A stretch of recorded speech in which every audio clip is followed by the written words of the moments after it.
Meus irmãos, boa noite a todos. Que bom que estamos mais uma vez aqui debaixo da boa mão do nosso Senhor. Quero pedir que você abra a sua Bíblia no Salmo de número 81. Salmo de número 81. E hoje eu vou trabalhar do 12 ao final, tá? Do 12 ao 16. Tá bom? Do 11. Do 11 ao 16. Salmo 81. Do 11 ao 16. É a terceira exposição do Salmo 81. Então, trabalhei o Salmo 81 já trabalhei, no caso, em 2 momentos, e hoje é o terceiro e último momento e também a última parte. O Salmo 81, queridos, ele é um salmo de convite, ele é um salmo de celebração, ele é um salmo de exaltação, é um salmo da assembleia dos santos, dos salvos reunidas. É um desafio, né, para que os crentes celebrem o nome do nosso bom Deus. A primeira pregação, eu trabalhei a ideia da festividade solene, como é interessante e importante estarmos juntos para celebrarmos o nome do nosso Senhor. E trabalhei também a ordem. Então essa foi a primeira parte do Salmo 81, que foi ali do 1 ao 5. Aí a segunda pregação, eu trabalhei o 5b até o 10, que foi o motivo para esta celebração e a instrução também para esta celebração. E hoje, a última parte do Salmo, trabalhar do 11 ao 16, que eu vou trabalhar com a igreja a advertência e também a promessa, né, para esta celebração que é um desafio, um chamado à obediência ao nosso Senhor. Então vamos à leitura, são poucos versos, vou ler para os irmãos aí do 11 até o 16, que diz: Mas o meu povo não me quis escutar a voz, e Israel não me atendeu. Assim, deixei-o andar na teimosia do seu coração. Siga seus próprios conselhos. Ah, se o meu povo me escutasse, se Israel andasse nos meus caminhos, eu, de pronto, lhe abateria o inimigo e deitaria a mão contra os seus adversários. Os que aborrecem ao Senhor se lhe submeteriam, e isto duraria para sempre. Eu o sustentaria com um trigo mais fino e saciaria com o mel que escorre da rocha. Então esta é a última parte do Salmo de número 81. Eu quero trabalhar com os meus irmãos esta última parte, este chamado à obediência. Como o Salmo, a última parte do Salmo, ele vai e faz um desafio. É um desafio para que nós, como conhecedores da palavra, como conhecedores da lei, sejamos obedientes a Deus. Esse é um desafio. Mas esta obediência, retratada no Salmo de número 81, é uma obediência que se direciona para a celebração coletiva e, consequentemente, para a reunião também da coletividade. Se os irmãos perceberem e notarem, este chamado à obediência, no primeiro verso que nós acabamos de ler, que é o verso de número 11, ele apresenta uma realidade. Olhem comigo como o verso 11 ele é interessante. Mas o meu povo não me quis escutar a voz, e Israel não me atendeu. Então, este verso ele começa com mas. Estão vendo aí na versão de vocês. Então, este mas está ligado ao que ele disse antes. O que foi que ele veio falando antes? Ele disse, olha, eu sou Deus, eu tirei vocês do Egito, eu conduzi vocês, eu abençoei vocês, né? A minha mão guiou vocês durante toda a jornada. Aí ele disse, mas, mesmo diante de tudo que eu já fiz, mas o meu povo não me escutou. Mas, diante de toda a demonstração do meu poder em relação à vida de Israel e durante toda a sua trajetória, Israel não me atendeu. Então, nós temos aqui, esse verso de número 11, uma realidade. Qual é a realidade que ele apresenta aqui no verso de número 11? A realidade como Israel foi desobediente, mesmo Deus demonstrando a sua graça, e também, por que não dizer, a realidade como somos desobedientes, mesmo Deus mostrando a sua graça.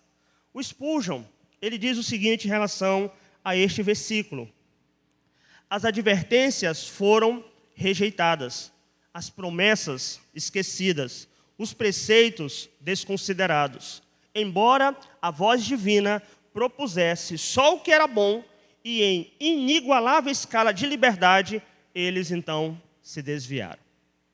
O verso de número 11, queridos, é uma constatação do que o ser humano é diante do próprio relacionamento com Deus.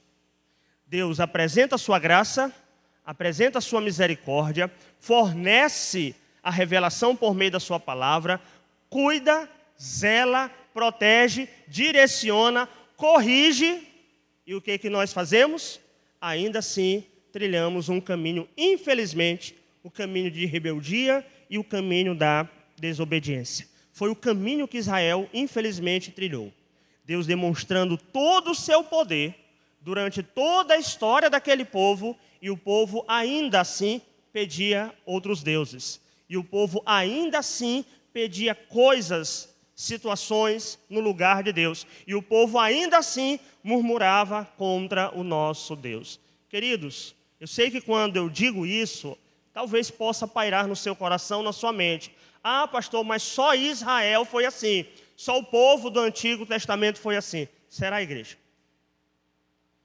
Será que só eles agiram assim? Será que Deus, graciosamente e misericordiosamente, por meio da sua livre ação, não derrama esta graça continuamente em nós? Eu não estou nem me referindo, queridos, à ideia da graça salvífica, tá? Estou me referindo à ideia do suprimento diário, da graça, da proteção, da sua proteção, da sua misericórdia. Ele continuamente derrama isso sobre a sua igreja, e será que nós também não agimos da mesma maneira? Será que a nossa postura de ingratidão, ela é diferente do que Israel trilhou, de como Israel trilhou? Será que nós nos distanciamos demais daquele povo do Antigo Testamento? Não. Porque o problema não está em relação ao povo do Antigo Testamento. O problema está na corrupção do gênero da humanidade. Não é porque é judeu ou porque é gentil, mas é porque é ser humano. Infelizmente, através de nossas ações, através da nossa fala, através da nossa negligência, através de nossos pensamentos, nós nos comportamos iguaizinhos ao povo do Antigo Testamento. E eu arrisco a dizer que talvez alguns até preferiam uma vida fora da comunhão com Deus, por conta da dureza. Pastor, será que esta realidade que o salmista faz esta constatação no versículo de número 11, ela passa despercebida aos olhos de Deus? Será que Deus, vendo esta realidade, vendo esta postura, Deus faz vista grossa? E é aí que nós temos o versículo de número 12. Quando o versículo de número 12 apresenta a ação de Deus em relação a esta realidade apresentada. O que ele diz aí no verso de número 12? Diz: assim, deixei-o andar na teimosia do seu coração. Siga os seus próprios conselhos. Meus irmãos, eu sei que quando lemos isso aqui num primeiro momento, achamos que é uma carta branca para a liberdade. Poxa, olha aí, Deus, então, o povo desobedeceu e Deus fez o quê? Deu carta branca. Aparentemente é isso. Aparentemente. O povo quebrou a lei, o povo quebrou o pacto, o povo desobedeceu, aí Deus chega e diz: já que vocês querem andar assim, andem. Já que vocês querem seguir o próprio desejo do coração de vocês, sigam. É aqui, queridos, que reside uma verdade bíblica que às vezes nós não entendemos e não compreendemos. A soltura de Deus em relação ao ser humano, ao pecado ou para o pecado, não é um ato de amor, misericórdia. É um ato de juízo. É um ato de juízo. É exatamente o que nós encontramos em Romanos. Se vocês perceberem o texto de Romanos, o apóstolo Paulo escrevendo diz assim: vocês deixaram de adorar o Criador no lugar da criatura, Deus os entregou. Deus os entregou. Deus os entregou. Esta ação do ser humano mergulhar no pecado, na desobediência, por conta da dureza do coração, igreja, não é um ato de, é uma coisa boa. Muito pelo contrário, já é a manifestação da santa ira justa de Deus sobre o ser humano. Pastor Adriano, o senhor pode explicar isso de maneira melhor para que eu consiga entender? Vou citar um exemplo para pensarmos juntos. Enquanto, observem bem, você tem ali um filho, uma filha, sei lá, e o filho, ele insiste na rebeldia, né? Na desobediência. O que o pai, o que a mãe vai fazer? Meu filho não é assim, vai lá e castiga, vai lá e pune, né? Vai aplicar o quê? A correção. Isso é um ato de misericórdia. Pastor, mas é um ato de misericórdia? É, porque os pais estão querendo que os filhos trilhem no caminho correto. Isso é um ato de amor. Igreja, não estou me referindo à tortura, tá? Não estou falando de espancamento, não estou falando de torturar, não estou falando isso não. Estou falando da correção bíblica. Mas vamos supor que o filho ali chegue e persiste no erro.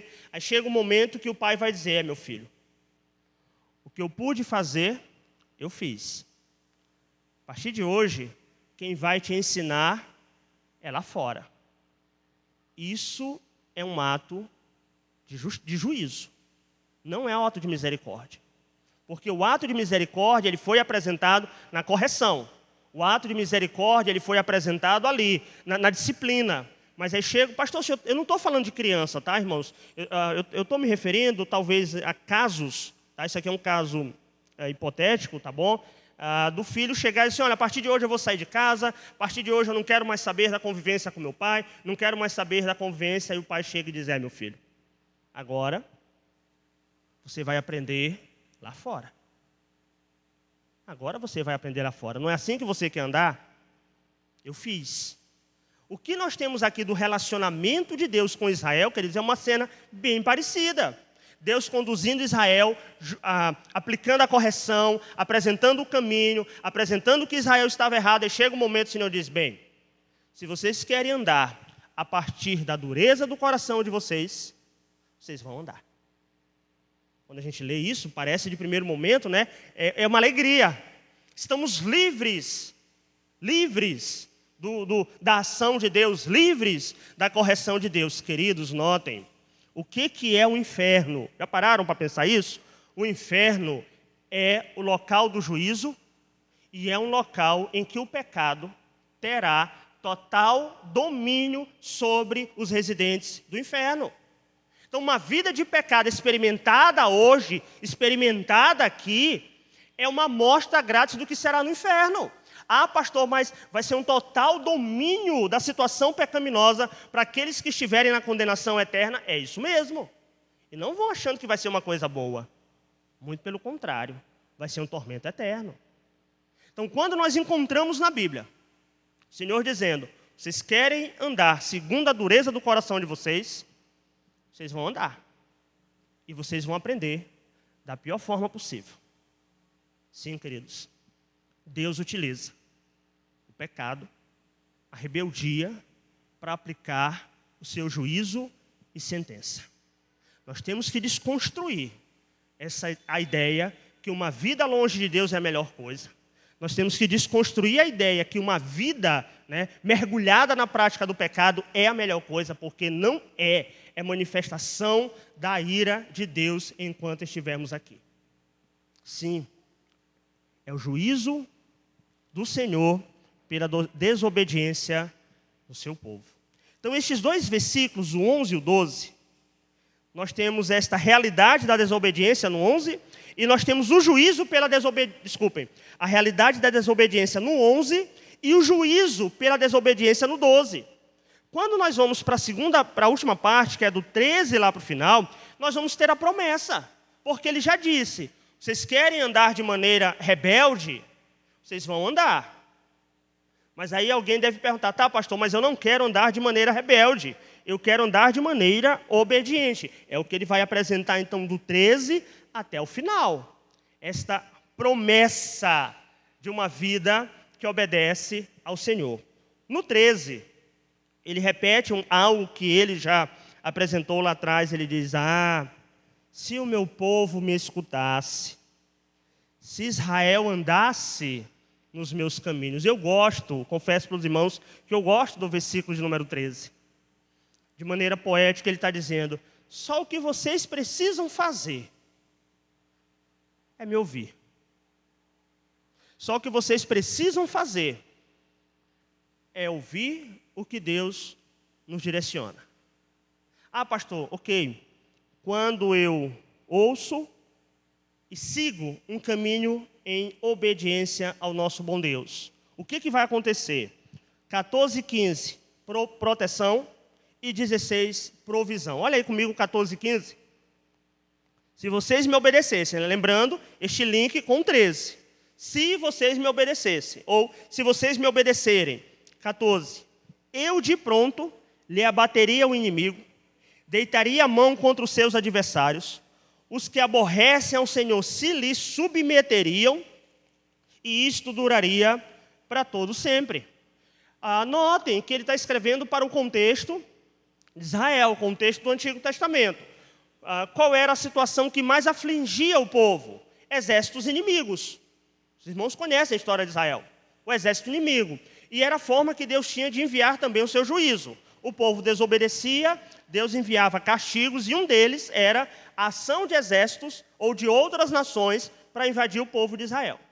Aí o Senhor diz, Israel, meu povo, se vocês me escutassem, se vocês me obedecessem, eu abateria os inimigos. Pastor, como é que nós podemos trazer isso para a nossa realidade? Como é que nós podemos trazer, irmãos?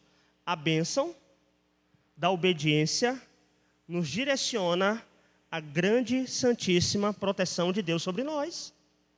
É a proteção do Senhor sendo derramada sobre nós. É o Senhor nos guardando. Eu sei que isso, como ato de misericórdia, é de maneira constante em nossas vidas. Eu entendo e sei disso. Agora, o estado de obediência para o estado de rebeldia e a manifestação da graça protetora, nós temos linhas que são próximas, mas ao mesmo tempo são diferentes. A proteção de Deus ela é geral. Geral. Protege todos. Mas, biblicamente, nós temos a manifestação graciosa de uma proteção especial e diferenciada para aqueles que estão debaixo da sua graça. Isso é bíblico. É isso que ele está dizendo para Israel. Israel, se vocês me obedecessem, se vocês me ouvissem, vocês seriam abençoados por meio da minha bendita proteção. Inclusive, ele diz aqui no versículo de número 15, eu gosto do versículo de número 15, quando ele diz, olha, eu prostraria, e aqui, queridos, a palavra submeteria é a ideia de é algo com força, é um exercício com força, é como se Deus estivesse dizendo, se vocês me obedecessem, eu pegaria o exército inimigo e jogaria eles no chão, na presença de vocês, se vocês me obedecessem. A ideia é de um exercício com força, de uma ação com força. Pastor, quer dizer que viver uma vida de obediência a Deus vai me levar à teologia do pare de sofrer? É claro que não. Não é a teologia do pare de sofrer. Não é a teologia, seus problemas acabaram, Tinha até um programa aí antigo, que eles usavam isso como um jargãozinho, Olha, seus problemas acabaram. Não. Os problemas, queridos, as dificuldades, elas irão continuar. Continuam. Entretanto, raciocinem comigo. Aquele que trilha o caminho da adversidade em obediência ao Senhor e aquele que trilha o caminho de adversidade em desobediência ao Senhor, qual é que vai ser o melhor? Em obediência. ao nosso bom Deus.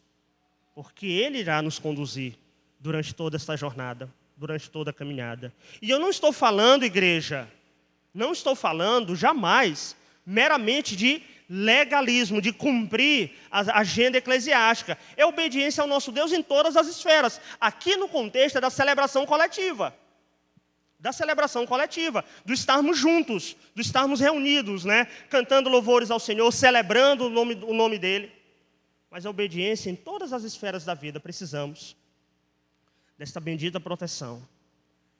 E convenhamos, igreja, é mais leve e menos penoso passar pela provação, estando em obediência a Deus, do que em desobediência. O fardo, o peso, a dificuldade, a adversidade, querendo ou não, se torna um pouco mais tolerável, porque quem está nos guardando é Deus. Sim, a promessa para uma vida que vive em obediência ao Deus é esta proteção maravilhosa. E o versículo de número 16, para fecharmos. Nós temos aí de maneira linda e poética, olha o que ele diz. Eu o sustentaria com trigo mais fino e saciaria com mel que escorre da rocha. Este versículo de número 16, ele, de maneira resumida, fala da proteção divina, da provisão divina, de como Deus dá o suprimento para o seu povo. Aí, de maneira poética, ele utiliza duas imagens para mostrar esta provisão maravilhosa e majestosa. Ele traz a ideia do melhor trigo. Irmãos, naquele contexto, somente os agricultores mais habilidosos é que conseguiam colher o melhor trigo. Porque era mais difícil, é claro, eu não sou especialista, mas acredito que os irmãos conseguem entender que existe diferença entre manga e manga, né? Nós temos a manga rosa, nós temos a manga fiapo, né? A manga espada, e é tudo diferente. E o trigo também. Não é uma espécie de trigo, né? Acho que esse é o nome correto, né? Não é só um tipo de trigo. Aí o Senhor está dizendo, se vocês me obedecerem, meu povo, se vocês me escutassem, eu faria com que vocês comessem, ou os sustentaria com o melhor trigo. Mas ele complementa a imagem com algo que ainda é mais grandioso. Vocês também seriam saciados com o mel que escorre da rocha. Mel que escorre da rocha? Agora ficou mais difícil de entendermos isso. Tenho dito para os meus irmãos que todas estas imagens, elas têm uma explicação cultural, tá? Então, o salmista não utiliza esta imagem de maneira aleatória e com a sua implicação para hoje, ou seja, a sua lição. O que acontecia também naquela época? Existiam algumas colmeias, que a colmeia ou as abelhas, né, elas faziam ali a sua colmeia em lugares mais difíceis. E eram geralmente em rochas. Eram em rochas. Como era um local mais difícil, o acesso, dificilmente eles iam colher exatamente o mel nesses locais mais difíceis. Então eles colhiam ali nos locais mais fáceis, talvez ali próximo a uma planta, próximo a uma árvore, algo que fosse mais fácil. Então eles tiravam uma quantidade menor, porque outras pessoas também colhiam, uma quantidade menor e de um mel que não, digamos assim, amadurecia ao longo do tempo. Mas aqueles mais habilidosos, eles se aventuravam. Alguns chegavam até a morrer. Mas eles se aventuravam, iam naquelas colmeias maiores, que ficavam incrustadas em rochas. E tiravam o melhor mel. Era um mel mais saboroso, era um mel mais refinado, naturalmente ao longo dos anos. Era um mel que eles tiravam uma quantidade maior. O salmista, ele vê esta imagem, conhecendo bem esta diferença, e diz, olha, se obedecêssemos ao Senhor, Ele nos daria o melhor trigo e o melhor mel. Não um mel tirado de uma árvore, mas exatamente aquele mel que vinha e escorria, né, nas rochas. Pastor, o que é isso? O que é esta imagem? Ou qual o símbolo desta imagem? Meus irmãos, a santa e maravilhosa provisão divina em nossas vidas diariamente. E aí eu ainda me arrisco a dizer, espero não ser alegórico na minha afirmativa, que este mel que escorre da rocha, ele também aponta para algo cristológico. Mas aí eu espero não ser alegórico nesta afirmação. Mas em todo caso, a promessa de obediência ao nosso bom Deus nos direciona ao caminho desta proteção e desta provisão em nossas vidas. Igreja, entenda algo, e eu acho que isso precisa ficar de maneira muito clara. O cristão deve e precisa viver em obediência ao nosso bom Deus. É a dinâmica da aliança. Qual é a dinâmica da aliança, pastor? Me obedeçam e serão abençoados, me desobedeçam e serão castigados. Essa é a dinâmica da aliança. O Salmo de número 81, ele já chamou para a celebração, ele já deu a ordem, ele deu o direcionamento, e ele chega e diz: ah, meu povo, se vocês me escutassem, se vocês me obedecessem, a minha bênção seria derramada sobre vocês. E notem, igreja, ou não vai dizer que seu coração não dói quando estamos distantes do caminho, do relacionamento com o Senhor. Vai dizer que o seu coração não dói, que não incomoda. Incomoda, igreja. As noites se tornam pesadas, se tornam duras, os dias, sabe? Até parece que o diálogo dentro de casa é um diálogo mais assim, cheio de espinhos. Quando trilhamos o caminho da desobediência.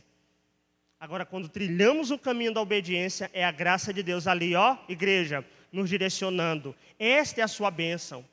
A bênção repousando sobre as nossas vidas e os nossos lares. Ah, meu povo, se nós escutássemos o que o Senhor nos fala e nos diz em sua palavra. A dica é fácil. Obedeçamos. Obedeçamos ao Senhor. Então, assim, eu encerro o Salmo de número 81, pensando neste convite à celebração, a ordem que foi dada, a instrução que foi dada, o conselho que foi dado e a maneira como ele encerra com esta bênção e um chamado maravilhoso à obediência. Eu quero deixar de maneira clara, igreja, não estou falando de legalismo. Estou falando de legalismo. Não toque, não coma, não isso, não aquilo outro. Mas uma vida que celebra a obediência ao nosso Deus. Que a graça do nosso bom Deus seja derramada sobre nossas vidas hoje e para todos sempre. Amém, irmãos. Vamos orar. Muito obrigado, Deus, pela Tua palavra. Obrigado pela revelação que o Senhor nos deixou. Suplicamos, Pai, em nome de Cristo Jesus, que o Teu Santo Espírito nos fortaleça a ouvirmos a Tua voz através da Tua palavra e a obedecê-la. Muito obrigado, pois é no nome santo de Cristo Jesus que oramos. Amém, Pai, e amém.